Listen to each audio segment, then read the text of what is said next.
পেয়েছি কি পাই নাই সেটা বড় কথা না। আমি আমার দায়িত্ব পালন করেছি, ৭১-এ দায়িত্ব পালন করেছি। শহীদ জিয়ার সাথে এই জাতীয়তাবাদী দল করার জন্য চেষ্টা করেছি। বেগম জিয়ার নেতৃত্বে স্বৈরাচার বিরোধী আন্দোলনে থেকেছি।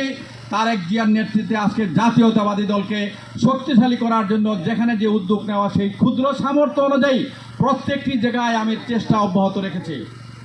আমি আমার জীবনের শেষ নিঃশ্বাস পর্যন্ত আমি কত বড় পারবো কত ছোট পারবো সেটা পরের কথা, কিন্তু আমার নিয়ত ঠিক আছে কিনা সেটা আসল কথা।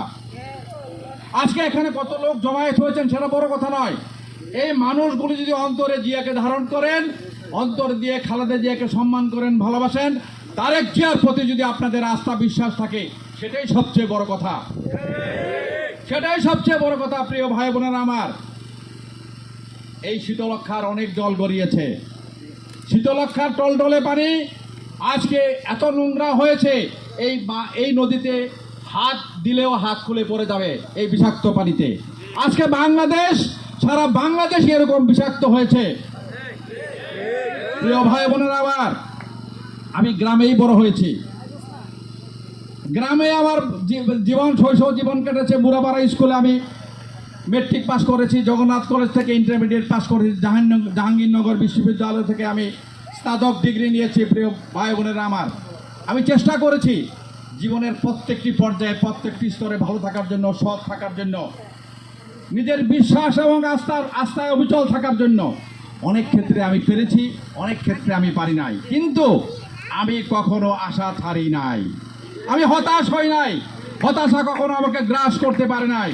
কারণ যখন আমার হতাশা আসে তখন আমার মনে হয় সেই শহীদ মুক্তিযোদ্ধাদের কথা, যাদেরকে নিয়ে আমি এক বাংকারে ছিলাম, যারা আর মা বোনদের কাছে ফিরে আসতে পারে নাই। অনেকে বিবাহিত ছিলেন, ছোট্ট শিশু রেখে গিয়েছেন মুক্তিযুদ্ধে, বৃদ্ধ মা বাবাকে রেখে গিয়েছেন মুক্তিযুদ্ধে, তারা ফিরে আসতে পারেন নাই। আমি তো সেই মুক্তিযোদ্ধা যে আবার আমার মায়ের কাছে ফিরে এসেছি, আমার বোনের কাছে ফিরে এসেছি, আমার ভাইয়ের কাছে ফিরে এসেছি। এটা কি অনেক বড় কথা নয়? তাই আমার দায়িত্ব তো যারা আসতে পারে নাই তাদের থেকে একটু বেশি হওয়ারই কথা। সেই বাড়তি দায়িত্বটা যদি আমি পালন না করি, তাহলে আল্লাহ তাআলা যাকে যেটুকু আমাকে দিয়েছে তার শুকর আদায় তো হবে না। তার শুকর আদায় করার জন্য শহীদ জিয়ার আদর্শকে বুকে ধারণ করে, খালেদা জিয়ার নেতৃত্বের প্রতি আস্থা রেখে, তারেক জিয়ার নেতৃত্বের প্রতি আস্থা রেখে আজকে আমি আপনাদেরকে এই কথাটুকু বলতে পারি। আজকে কতক্ষণ, কত সময় আমি পারবো, মোশাররফ পারবে, মায়া পারবে, মাহবুব পারবে, আমরা কে কতক্ষণ পারবো সেটা বড় কথা নয়। আমরা কেউ থাকবো, কেউ থাকবো না, কিন্তু আদর্শ শহীদ জিয়া থাকবে তো, তাকেই থাকবে না। প্রিয় ভাইয়ের আমার, সুতরাং সেই আদর্শ যেন আমরা ধারণ করে যখন যে নেতৃত্ব আসবে সেই নেতৃত্বের প্রতি বিশ্বাস রেখে, আস্থা রেখে যেন আমরা দলকে ঐক্যবদ্ধ রাখতে পারি। দলকে আমরা কোনোভাবেই বিভক্ত করব না, দলকে আমরা খাটো করব না। কারণ জিয়ার প্রতি সম্মান তখনই দেখানো হবে যখন তার দলকে আমরা সংগঠিত করব।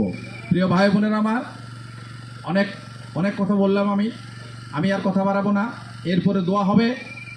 আমি শুধু আজকে ৪৩তম শাহাদাত বার্ষিকীতে যারা অনেক কষ্ট করেছেন, বিশেষ করে সাজু সহ তার ছাত্রদলের এই এলাকার নেতৃবৃন্দ, গোলাম মুস্তফা, যারা গত রাত্রি সারা রাত্র ধরে এই খাবার তৈরি করেছেন, প্যান্ডেল করেছেন, আমি তাদেরকে আন্তরিক ধন্যবাদ এবং অভিনন্দন জানাবো আপনাদের এই সাহসী ভূমিকার জন্য। আপনারা অনেক কিছু করেছেন।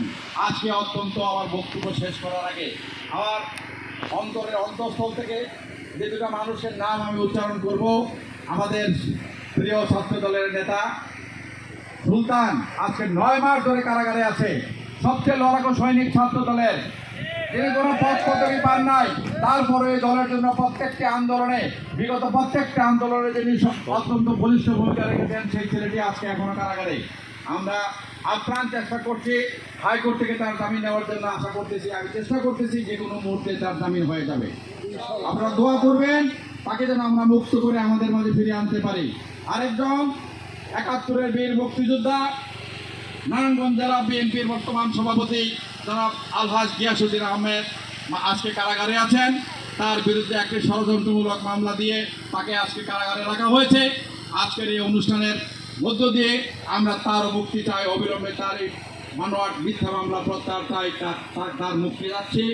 আমি আর কথা বাড়াবো না।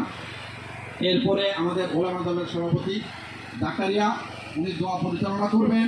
দোয়া শেষে তোয়ার বিতরণ হবে। আপনারা শৃঙ্খলার সহিত সেই অনুষ্ঠানটি শেষ করবেন, কারণ